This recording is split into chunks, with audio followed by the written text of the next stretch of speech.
Salut, bienvenue à toi. Aujourd'hui, on va commencer une petite série sous forme de formation que je vais te proposer, qui va t'amener en fait à la fois à te montrer pas mal de systèmes et de fonctionnement, mais en même temps te montrer aussi ce que je suis en train de mettre en place en ce moment, qui est une nouvelle. En fait, je refais un peu mon système autrement. Je vais essayer de te détailler ça au fur et à mesure de la vidéo. Là, ce qu'on va voir, tout simplement, c'est trois modèles différents, avec leurs avantages et leurs inconvénients. D'ailleurs, j'en profite aussi, dans la description qui est en dessous, je t'ai mis aussi un document téléchargeable qui te permet d'avoir des apports techniques supplémentaires et complémentaires. Voilà un petit peu, comme ça tu les as en même temps. Alors, si on prend la base de la base c'est un terrain avec une maison qui est placée dessus. Voilà, bon, à partir du moment où tu as une maison, on pourrait prendre plein de cas de figure possibles, mais bon, on s'en fout un peu parce que l'important derrière, c'est pas ça. Voilà, exemple, l'endroit où tu mets ta voiture, l'endroit où tu vas mettre, je sais pas, le portique des gamins, la balançoire, j'en sais rien, le trampoline, tu vois, l'endroit où tu casses la croûte l'été avec le parasol, qu'est-ce que j'en sais, toi. Et donc, peut-être un ou deux arbres qui sont déjà placés, et puis inévitablement, à un moment donné, il faut que tu trouves la place pour mettre le potager qui va se retrouver inévitablement à un endroit qui n'a pas grand-chose. Alors, il y a quand même des éléments qu'il faut prendre en considération, même si c'est pas forcément là que je vais détailler précisément tous ces points. Néanmoins, je te le mets ici. Ça va être l'orientation qu'il faut impérativement prendre en considération, parce que sous peine de se retrouver avec une mauvaise pousse, d'accord. De même, les endroits qui sont en ombre, aussi les endroits qui sont en pleine lumière doivent être pris aussi en considération. Les endroits avec des dominantes vent, et puis des endroits avec des dominantes humides, et donc bien entendu, à contrario, les endroits à dominante sec. D'accord? Voilà, tout ça doit être pris forcément en considération. Quand je dis vent dominant, ça peut être des vents asséchants comme des vents givrants. Les deux sont pris en considération. Pareil, dans la disposition, la mise en place des parcelles, et surtout la disposition de l'ensemble de ton jardin potager. Voilà un petit peu les 4 points. On les reverra dans une vidéo particulière. Là, de toute façon, on va s'attarder exclusivement sur la partie parcelle. Qu'est-ce qu'on entend par un jardin potager et des parcelles? Alors, le premier modèle que je vais te proposer, le tout premier, ça va être le fameux... le système en ligne en fait que beaucoup font, où on va se retrouver à avoir un carré qu'on va complètement vider de l'herbe et qu'on va souvent retourner pour après le décompacter, avoir quelque chose de décompact, mais en fait ça te fait une zone complète, d'accord. Après là-dessus, selon le type de légumes, tu vas aller placer ça en ligne. Donc par exemple, tu peux te retrouver ici avec des laitues, d'accord, toute une ligne de laitues que tu vas aller placer. Bon, ça c'est un modèle, je ne vais pas aller jusqu'au bout du terrain, tu te doutes bien, que tu as dû certainement voir des fois, puisque de toute façon c'est le modèle que tout le monde utilise.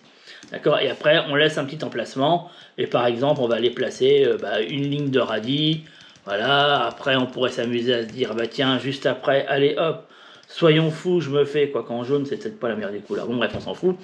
Je me fais un peu plus près, allez, une ou deux lignes de carottes, voilà, tu vois, on peut, voilà, en les mettant comme ça, peut-être même 3 lignes, tu vois, et je vais laisser un petit emplacement, et puis là, par exemple, j'ai commencé à mettre mes choux, tu vois. Voilà, c'est le jardin en ligne que tout le monde connaît, sur lequel, en bout ou à chaque côté, on va mettre une petite pancarte avec l'étiquette et puis le nom du légume qui va bien avec, d'accord. Et on se retrouve inévitablement entre les légumes avec ce qui est censé être les chemins d'accès, où la majorité des gens généralement vont utiliser des planches de bois, des planches de bois pour pouvoir les mettre et marcher afin de pas trop esquinter la terre. Voilà un petit peu. Alors quels vont être les principaux avantages de cet élément? Si je te mets ici avantage, c'est que c'est clair. Voilà, oui, c'est en ligne, donc c'est clair. Enfin, tu vois où tu en es, d'accord. C'est facilement repérable aussi. Certains diront même que ça fait propre. Bon, après, ce qui est propre, ce qui est broqué, ça c'est des appréciations. Bon, je sais pas si on peut les considérer. Voilà un petit peu, c'est, je dirais, c'est les seuls éléments. Éventuellement, ça peut être plus ou moins, même pas, parce que le temps que tu mettes tes planches, que tu les enlèves, parce que les mêmes planches, tu les réutilises pour le chemin d'à côté, genre tu mets tes planches pour marcher, tu enlèves les planches pour les remettre ici, enfin, c'est souvent ce qui se passe, donc bon, tu perds pas mal de temps à cette histoire de planches. Quand tu mets des planches, sinon tu laisses enherber, mais après c'est le merdier, donc puis si tu marches à même de la terre, bah, si elle est très humide, tu vois, ça va, toute sa terre est argileuse, ça va coller de partout, donc généralement, voilà, comme tout le monde fait, tu utilises des planches, ou alors tu utilises des bâches d'ensilage, donc c'est vrai que c'est assez pratique pour installer des bâches en ensilage, voilà, afin d'avoir les chemins qui sont propres. Voilà. Bon, c'est ce qui va pouvoir éventuellement se faire. Ça c'est l'avantage de cette méthode là, voilà, c'est que ça fait, tu sais où tu en es, c'est, comment te dire, inspiré des méthodes maraîchères sans l'être. Parce qu'en maraîchage, c'est pas du tout comme ça qu'on fonctionne. Ouais, je fais ça juste à côté. C'est-à-dire que la personne, elle a des plates-bandes, d'accord, et sur ces plates-bandes, elle va aller replacer des bandes. Et elle met des chemins, elle va aller replacer des bandes, elle met un chemin, elle va aller replacer des bandes. Généralement avec des bâches d'ensilage. Et donc du coup, on va avoir 2-3 rangées de laitue, par exemple, sur 15-20 mètres de long, tu vois. Voilà. Donc c'est pas vraiment cette méthode-là. Même si ça reste ici des laitues à côté, peut-être les choux, tu vois. Bon voilà. Mais mine de rien, on n'est pas du tout dans ce modèle-là. On est vraiment sur des trucs très droits et très ciblés, sur des chemins qui vont faire à peu près 20-30 cm, avec généralement des parcelles d'à peu près entre 60-80, voilà. 60 à 80 cm de large. Voilà un peu, si tu veux, le modèle qui est très éloigné de ça, qui va être très discontinu, puisque tu auras des parcelles qui peuvent faire 80, puis d'à côté, parcelle de radis qui fera que 30, enfin, tu vois ce que je veux dire. Puis celle d'après qui fera un peu plus, enfin voilà, on est très. Donc certains, juste ça parce qu'il y en a beaucoup qui disent, ouais, voilà, cette parcelle-là, c'est inspiré de maraîchage, je suis pas d'accord. Non, c'est pas du tout. Enfin, ça pourrait, mais ça n'a rien à voir, voilà ce que je veux dire. Inconvénients, ils sont nombreux, extrêmement nombreux, très nombreux même. Un des principaux inconvénients, bah, rien n'est associé, donc autant dire que bah, l'association est compliquée, en tout cas dans ce modèle-là. Donc les traitements sont quasi indispensables. Ouais. Voilà, tu vas pas avoir trop de choix que de traiter. Y compris les amendements, parce qu'il y a des zones, voilà, tout va être bouffé en même temps. Inconvénient aussi, bah, ça va être les adventices qu'il va falloir enlever constamment. Donc tout ce qui est mauvais arbre, d'accord. Et quand il y a des proliférations de ravageurs, généralement, tu as toute ta ligne qui part. Voilà. Donc là, pour la gestion des ravageurs, c'est pas gagné du tout, c'est pour ça que souvent on met les traitements. Et puis la gestion de l'herbe qui pousse entre les bandes, entre les plates-bandes, entre les machins, enfin ça, voilà. Bon. Parce que majoritairement, l'extrême majorité du temps, on ne sait pas bâcher. Et c'est pas paillé, enfin il n'y a rien. Voilà, c'est la terre à nu. Et justement, c'est un inconvénient puisque la terre est à nu. Voilà. Terre nue égale une terre qui se fragilise, peut se compacter, peut en été s'assécher rapidement, en hiver aussi d'ailleurs, etc., etc. Donc voilà un peu, si tu veux, pour moi, je vois cette méthode beaucoup plus d'inconvénients que d'avantages.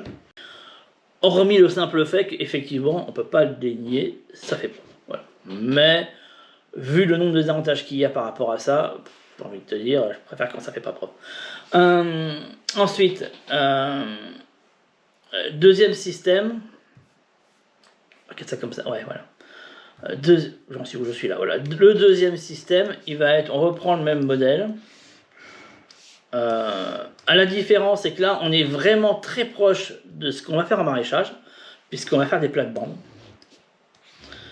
Avec des distances différentes selon tout un tas de cas de figure. Les cas de figure sont divers et nombreux. Ce que je te fais en marron, c'est les chemins, d'accord? Qui d'ailleurs souvent sont enherbés, parce qu'il n'y a pas besoin, voilà, ça reste. Les parcelles sont faites, une fois pour toutes, on n'y touche plus. Ah oui, tiens. Inconvénient aussi, que j'ai oublié de marquer ici. Inconvénient, tu refais tout le temps les parcelles. Les parcelles, il faut les refaire sans arrêt. Puisqu'après, tu as le principe de la rotation qui se met en place. Et donc, du coup, ta grande parcelle peut redevenir plus petite. Enfin, tu vois, bon. Donc, tu passes ton temps à rebêcher. Là, les parcelles, elles sont faites, ils ne touchent plus. Il n'y a plus à faire.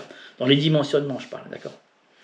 Ça, c'est le premier avantage. Donc, un avantage, on pourrait mettre ça ici, en avantage, c'est les parcelles, c'est fini. Voilà, une fois que tu les as fait, c'est fini, tu n'as plus besoin de t'enquiquiner à devoir les refaire, machin, voilà. C'est fait une fois pour toutes. Ça permet d'ailleurs de faire aussi des parcelles surélevées si on le souhaite, ça permet de faire des parcelles juste hors sol, aussi hors sol, excuse-moi, ou que surélevées, ou juste avec une légère surélévation pour délimiter les plates-bandes. Voilà, tu vois, il y a plein de modèles possibles. Chose qui n'est pas possible avec ce modèle-là, enfin avec le modèle qui est ici. Parce que dès que tu vas mettre des planches, des machins pour surélever, il va falloir que tu redéplaces tout après.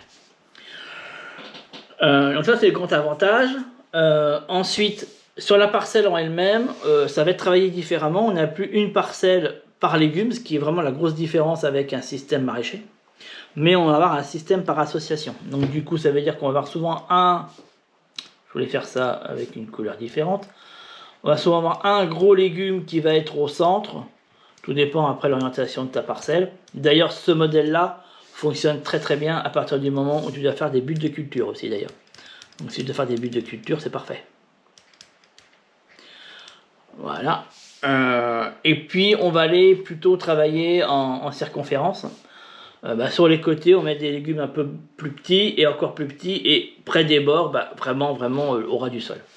Voilà, ce qui fait qu'après, par exemple, sur les côtés, on va pouvoir y installer des laitues. Je ne vais pas te mettre ça sur toute la bande, hein, mais tu as compris un peu le principe. Pour après, pourquoi pas aller installer, je sais pas, des radis, des choses comme ça, ou des carottes, j'en sais rien, tu vois. Qu'est-ce qui pourrait être mis, tu vois. On va aller combler les trous avec d'autres légumes. Voilà, en règle générale, on installe à peu près 3 légumes par bande, en fait, maximum. Voilà, c'est ce qu'on va faire. On peut s'arrêter à ça et faire exclusivement cette partie-là. Donc du coup, gros avantage, c'est comme on va associer. Et bien du coup, tout ce qui va être traitement et puis gestion des ravageurs va être beaucoup moins compliqué. Parce que comme c'est associé, il y a de l'entraide qui se met en place, il y a beaucoup de phénomènes qui se mettent en place. J'ai fait des vidéos sur cette chaîne qui parlent d'association, donc je ne vais pas revenir sur ces questions, tu les trouveras. Si tu ne vois pas trop comment ça fonctionne, voilà, moi tu auras ces bases-là. Et du coup, ça limite du temps en fait. Parce que ça prend du temps, faire des traitements, ça prend du temps. Donc là, tu n'as plus besoin, pratiquement plus besoin, donc tu regagnes ce temps-là. Donc tu gagnes du temps parce que les parcelles sont faites une fois pour toutes, tu gagnes du temps parce que tu n'as pas besoin de faire des traitements quotidiens, enfin régulièrement, et tu vas gagner aussi en production. Donc ça, c'est aussi le gros avantage parce que en fait, tu arrives à la fin, tu n'as plus un seul, par parcelle, tu n'as plus d'espace vide. Ça, c'est vachement sympa. Parce que là où effectivement on se retrouvait sur le premier modèle avec beaucoup d'espace vide entre les légumes et sur les chemins, là tu le gagnes en fait. Tu vas le gagner, tes chemins sont beaucoup plus petits et il n'y a aucun espace entre les légumes parce qu'on les mélange ensemble. Voilà un petit peu. Ça c'est l'avantage. On a la version améliorée, celle que je propose, qui est exactement la même chose que ça, qui est basée sur l'holisticulture, comme ça au moins tu as l'info. Alors je te le fais dessus, comme ça on l'a, je vais faire en violet pour t'apporter la différence. On va se retrouver sur les parcelles avec des arbres fruitiers en plus. Voilà, ça c'est ce que j'ajoute. Voilà, un peu de part et d'autre des parcelles, afin d'avoir des systèmes d'ombrage qui vont être mis en place, et puis aussi de la biomasse qui me permet d'éviter les amendements. En tout cas les amendements de fond.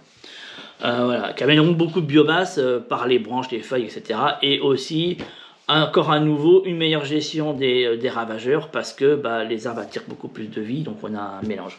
Donc à la fois on y va pouvoir y installer des arbres fruitiers, mais on va pouvoir ici y installer à certains endroits, de manière bien définie, des plantes médicinales et des plantes aromatiques.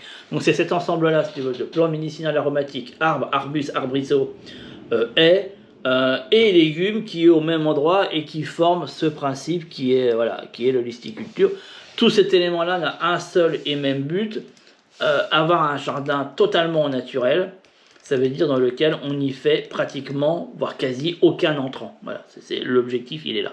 Là, tu vas, dans le modèle d'avant, tu avais quand même des entrants parce que la biomasse, même si tu fais un compostage de surface, va t'en manquer un petit peu. Donc tu seras malgré tout obligé de faire des entrants sur ce modèle-là. Donc voilà un petit peu J'aurais peut-être dû faire un deuxième plan, mais bon, c'est pas grave, tu vois. Au moins tu vois le système. Donc voilà, ça c'est le système qui est beaucoup utilisé si tu fais des buts de culture, si tu fais des lasagnes, si tu fais... Enfin bon voilà, ça peut se mettre en place beaucoup. Inconvénients, on va quand même les noter, parce qu'il y en a, encore qu'il n'y en a pas. D'accord. Inconvénient, bah, c'est que c'est quand même vachement plus technique. Là, il suffit pas d'avoir vu 3 vidéos sur YouTube pour savoir le faire, malheureusement. Ce serait trop facile, mais c'est pas le cas.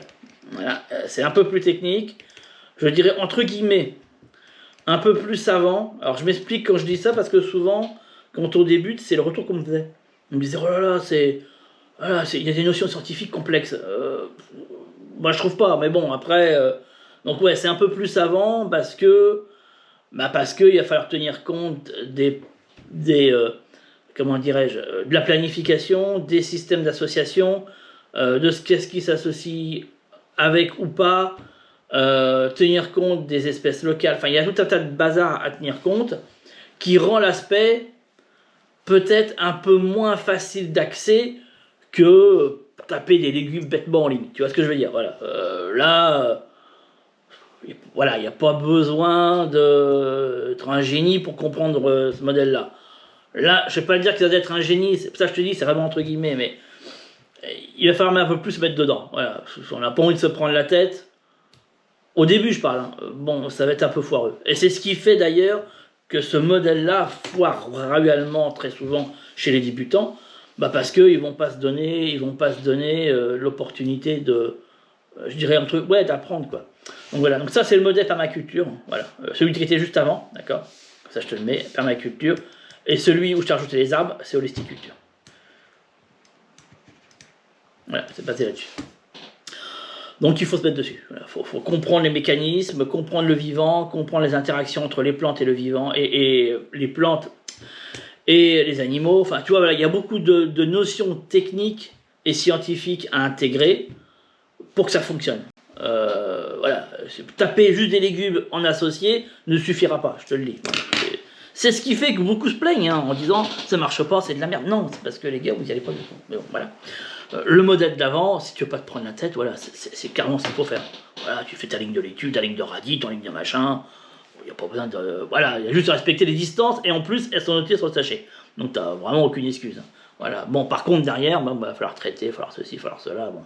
Arroser en permanence, etc., etc. Là, tu peux passer sur des jardins potagers en limitant les arrosages, voire même en éliminant en certaines périodes carrément même les arrosages. Donc tu gagnes sur beaucoup, beaucoup de choses.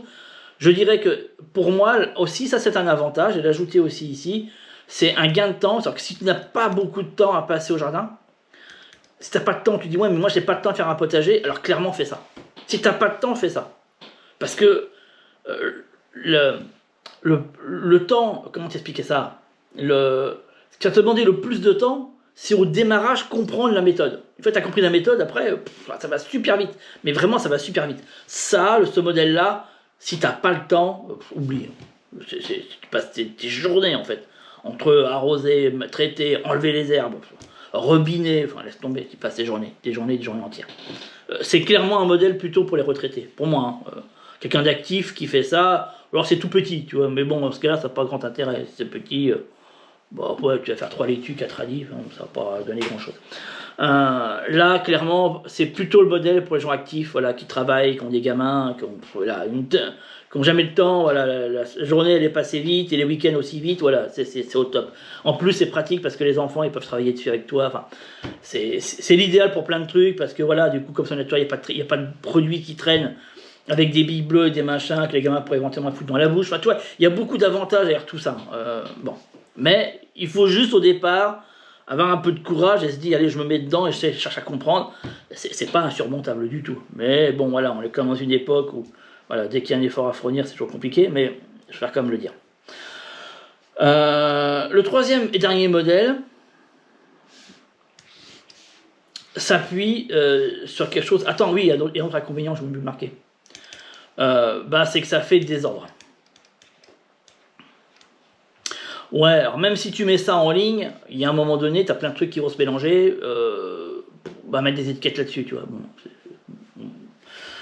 quand tu as un peu de pratique, tu sais reconnaître tes feuillages, tu t'en fous. Mais bon, voilà, ça fait moins ordré que cette partie-là. Voilà. Et moins, là, c'est un peu plus, voilà. Troisième modèle s'appuie sur les mêmes principes que l'holisticulture, mais, alors on peut partir d'éléments déjà présents, mais on peut aussi partir sur des éléments que l'on va rajouter sur les éléments présents, voire même partir de zéro complet. En ce qui me concerne, donc là c'est le modèle que je mets en place cette année, je pars sur des éléments déjà existants, je ne vais pas m'amuser à repartir à zéro, tu vois. Bon, voilà. Donc qu'est-ce que l'on a? On va avoir des arbres qui vont être installés de manière, c'est pas n'importe quoi, c'est pas la one again, il y a voilà, faut quand même donner un élément, faut que ça ait quand même un élément un peu naturel, tout ça, voilà, mais avec une certaine, je dirais, réflexion derrière, voilà. C'est pas une réflexion en mode qu'est-ce que je mets, quoi, où, tu vois, mais c'est qu'est-ce qui va ensemble, tenir compte des distances entre les arbres, tenir compte de l'élévation des arbres pour que chacun puisse se développer sans être caché par l'autre. Enfin, toi, il y a tout un modèle à tenir compte. Donc déjà, il y a les arbres qui vont être mis, et essentiellement, je vais te marquer ça ici, c'est des arbres fruitiers. D'accord? Voilà. Donc il n'y a pas de chemin. Pour l'instant, il n'y a aucun chemin. Sur ça, on va commencer à aller y installer, faire ça en jaune, ce sera plus simple. On va aller y installer tout ce qui est petit arbrisseau et arbuste, éventuellement haies, que l'on pourrait aussi installer, des haies qui viendraient, si tu veux, voilà, un peu comme ça. Bon. Tout ça, alors oui, ça fait partie de l'inconvénient, on va le marquer direct dessus, comme ça on l'a. Inconvénient, là, clairement, il faut absolument mettre en place un design. Il n'y a même pas besoin de, je dirais, c'est pas optionnel, c'est indispensable, parce que sinon ça ne marchera pas, on ne cherche pas. Voilà, design pas ma colle, d'accord, d'office. Donc si déjà cette notion-là, tu la comprends pas, faut déjà passer par ça, d'accord. Mais on va y venir, je vais les expliquer. Mais d'office, voilà. Donc là, il y a un design à mettre en place avec un plan, avec toute la structure.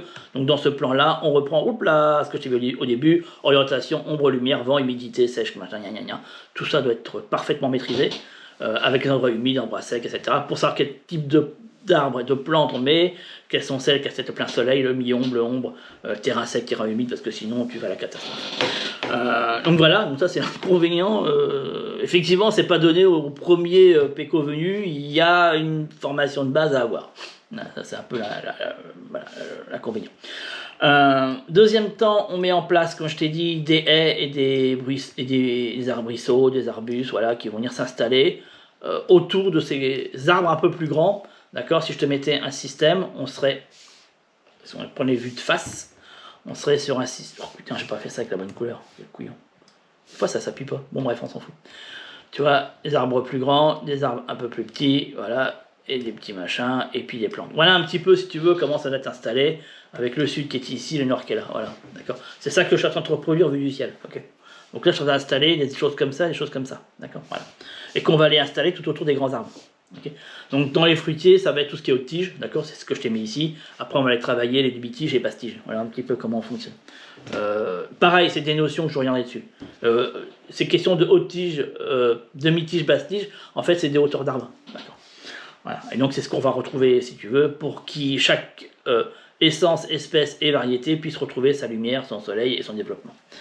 Donc voilà un petit peu, je te dessine pas tout sur l'ensemble du plan parce que bon, tu as compris le concept, hein. À chaque fois on va retrouver la même chose. On va aussi aller y installer comment dire, des petits buissons et aussi des éléments forme de lianes qui vont pouvoir aller se mettre en place avec des lianes qui viennent autour, voilà. Ça, je vais te le mettre en image. Hein. Tu auras vraiment l'image complète du truc avec le plan en réel. Hein. Je sais ce que je vais faire. Là, je suis en train de fabriquer mon plan en ce moment. Donc, quand je l'ai fini, je te le montrerai. Et puis, on va le mettre en place. Tout ça, voilà, là, c'est une vidéo théorique, ce que je suis en train de te faire, explicative sur ce que je vais te montrer en réel sur le terrain après. Comme ça, au moins, tu as la base. Tu comprends. Voilà. Et puis après, tout autour, eh bien, c'est là qu'on va aller mettre en place les parterres. Les parterres potagers. Voilà, qui vont être des gros blocs comme ça de système, plus ou moins définis selon les endroits, les machins. Voilà, ça va être des gros parterres comme ça qui viennent se mettre en place autour de tout le bazar là.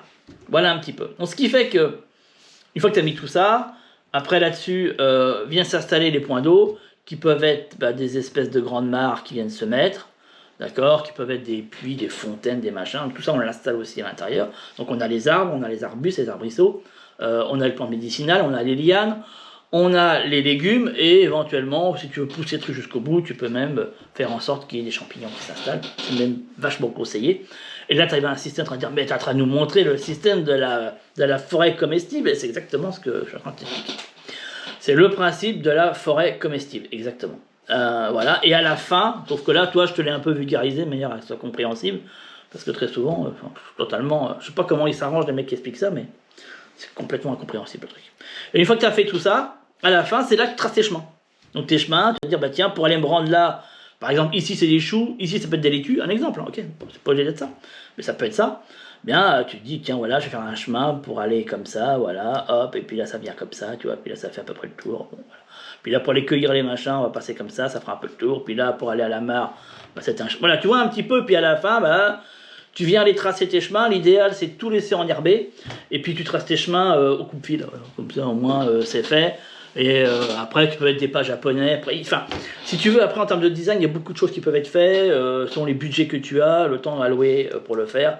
Ça peut avoir énormément de choses, en délimitant des entrées, par exemple avec des pergolas que tu peux mettre à l'entrée et à la sortie du jardin. Tu peux créer des tunnels, quand c'est des chemins comme ça, tu peux créer des tunnels carrément sur les côtés, voilà, sur une hauteur à peu près de 2 mètres, dans lesquels tu viens y installer aussi des vignes. Enfin, tu vois ce que je veux dire? Il y a un design monumental qui peut être fait. Ton jardin, tu dis bien qu'un modèle comme ça, on est complètement, si tu veux, mais on n'a rien à voir avec un modèle en ligne comme on avait au départ. Là, on a, je dirais, ouais, un système nourricier global, complet, total. Rien ne m'empêche, j'en ai un petit peu plus grand, bien entendu, mais d'aller y installer, si tu veux, à un moment donné, je fais une espèce d'enclave, si tu veux, dans lequel, voilà, ça ferait un truc comme ça, avec des haies qui seraient tout autour, par exemple, voilà, pour créer un côté un peu intime, avec une table, avec peut-être des bancs, ou, je sais pas, une chaise longue, un truc, tu vois, pour se poser en été, avec un petit parasol. Vraiment, je te dis encore une fois, attention, ça, si tu as 100 mètres carrés, tu ne trouves pas tout ça, mais ça peut aller pour des grands espaces, c'est le potager n'est plus, si tu veux, c'est ça que je veux dire, un petit truc mis dans le fond du jardin, mais devient ton jardin. Parce que rien ne nous empêche de dire que ta maison, en fait, elle est ici, que le portique du gamin, il est toujours au même endroit, mais il est noyé dans d'autres systèmes, et puis que ta bagnole, ouais, effectivement, il y a toujours le machin avec ta bagnole qui est garée ici. Ça ne change rien. Mais tu vois un peu la nuance et la dimension qu'on a mis, elle devient complètement différente. Voilà. Donc, gros avantage, donc là on va mettre les avantages, c'est que ça te crée un jardin unique. Ça, c'est l'énorme avantage. Qui te ressemble, qui correspond à tes inspirations, parce que rien ne t'empêche de le faire d'inspiration anglaise, japonaise, qu'est-ce que j'en sais, tu vois, tu fais ce que tu veux avec ça. Comment dirais-je, toujours pareil, gros avantage, là on est toujours au naturel, parce que là je t'explique même pas la biodiversité que tu es en train de balancer, avec en même temps des mares, des retenues d'eau, des machins, des chemins, des endroits où il y a plein de diversité végétale. Là ça explose de vie en saison, c'est monumental. 1000 fois plus que dans un modèle comme ça, où là tu ne l'auras pas, jamais d'ailleurs tu l'auras. Et puis par contre ça prend du temps, alors ça c'est l'inconvénient. Ça prend du temps à l'installation. Là je vais te dire, ça ne s'installe pas en un week-end, clairement pas. Là il faut se donner du temps, et idéalement c'est 1 an. C'est pas pour rien que tu vois, on va voir ça ensemble pendant toute une saison, mais alors, ça met pas 1 an à être installé, mais il faut se donner 1 an si tu veux, en se disant au bout d'1 an, voilà, logiquement on y est. Voilà. Mais le temps d'installation est beaucoup plus long. Et je dirais même, le temps de réflexion qui va avec est plus important. Ça, c'est une évidence. La réflexion est beaucoup plus important parce que il faut plutôt se prendre la tête. Ah, mais j'aurais ça là, mais non, mais on peut pas parce que là, tu vois, il y a un vent dominant, cette plante-là, elle passera jamais, c'est pas possible. Il faut penser au couloir. Tu vois, donc il y a énormément de trucs à penser sur lesquels il faut revenir constamment en avant, en arrière. C'est pas pour rien que je t'ai dit, voilà, il faut avoir une notion de design et permaculture. C'est pas pour rien que je dis ça. On est en train de recréer de la vie de manière artificielle, et donc il faut faire attention à tous les concepts naturels. Sinon, ça ne marchera pas. Tu vois un peu, c'est cette gymnastique-là qu'il faut comprendre. Donc, ça peut s'adresser à des débutants, à condition qu'ils mesurent bien cette notion-là, et du temps d'apprentissage qui va aller avec.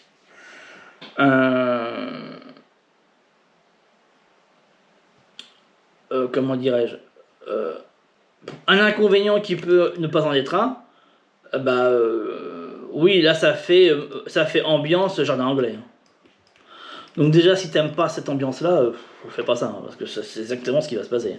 T'as des arbres qui sont placés de manière très aléatoire, avec un tas de trucs plus ou moins grands, plus ou moins hauts, et l'ensemble dans un foutoir absolu. Mais c'est voulu, si tu veux. D'accord. Pour celui qui aime le jardin à la française, voilà, si ton délire c'est jardin à la française, fais pas ça parce que ça correspond pas, hein, je te le dis. Jardin à la française, c'était là-haut, là, toi c'était ici. Voilà, là c'est mort. Bon, ça c'est aussi un inconvénient. Avantage, un gain de temps. Une fois que tout est installé, t'as plus rien à faire en fait. Parce que t'as des vivaces qui sont là, des perpétuels qui sont là, et t'as juste à gérer les annuels. Et si tu t'arranges bien, t'as installé un gros paquet perpétuel, ce qui fait que t'as plus grand chose en annuel à faire. Donc clairement un gain de temps. Encore une fois, pour moi, super adapté pour des gens qui travaillent, et surtout pour des gens, gros avantage aussi, qui cherchent avant tout un jardin détente. Tu vois, c'est vraiment le côté repos, détente, zen. Tu vois ce que je veux dire? Si on cherche ce côté-là, ouais, c'est exactement ce qu'il faut. Et cerise sur le gâteau, c'est que ça reste quand même productif. C'est qu'on pourrait croire que ça ne l'est pas, mais un système comme ça est tout aussi productif que le système qu'on a là-haut. Hein. Je te le dis. Parce que tu vas retrouver des amas, des choses comme ça qui vont t'installer. Donc tu retrouves la même quantité de légumes, sauf qu'au lieu que tout soit installé dans un coin, tout est réparti sur tout le jardin. La différence, elle est là. Après, inconvénient, si tu as un grand jardin, là pour le coup, tu peux perdre du temps pour aller perdre de temps peut-être sur la cueillette des légumes.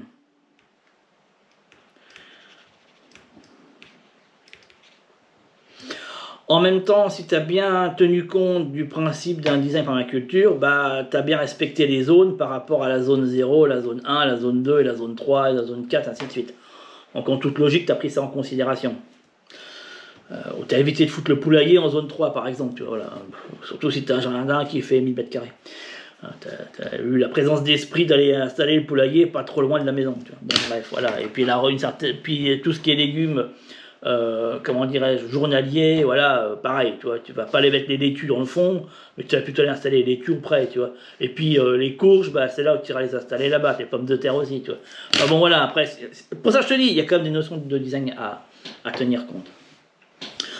Donc voilà le modèle que je mets en place cette année, parce que j'ai des arbres fruitiers que j'ai encore à installer, j'en ai maintenant 6 de plus à mettre.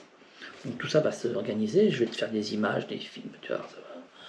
Il va y avoir du contenu qui va être fait là-dessus, sur ce modèle, et la mise en place de ce modèle. Voilà un petit peu, cette vidéo, c'est fini dans ce que j'avais à te dire. Sur ces modèles-là, c'est pareil, je conçois que ces principes sont complexes. Sache que il suffit que tu me contactes par email, ou voilà, tout simplement, tu as le site internet de toute façon. Qui est disponible, je fais de l'accompagnement à l'année sur ces questions-là, pour la mise en place. Donc tu peux t'accompagner là-dessus, ce qui peut te faire gagner sacrément du temps, sache-le. Et même sacrément. Voilà. Tout seul, c'est faisable, mais il faut prendre vraiment en considération le temps nécessaire à la formation. Inévitablement. Voilà, j'espère que ça t'a éclairé, et puis je te donne rendez-vous dans une prochaine vidéo. On va mettre en place des choses, là d'office, la vidéo que je vais faire, ça va être sur la plantation des arbres, et puis on va commencer à dessiner les parcelles, enfin en tout cas les emplacements. Voilà, puis on va avancer au fur et à mesure, les premiers semis, les premières plantations, etc.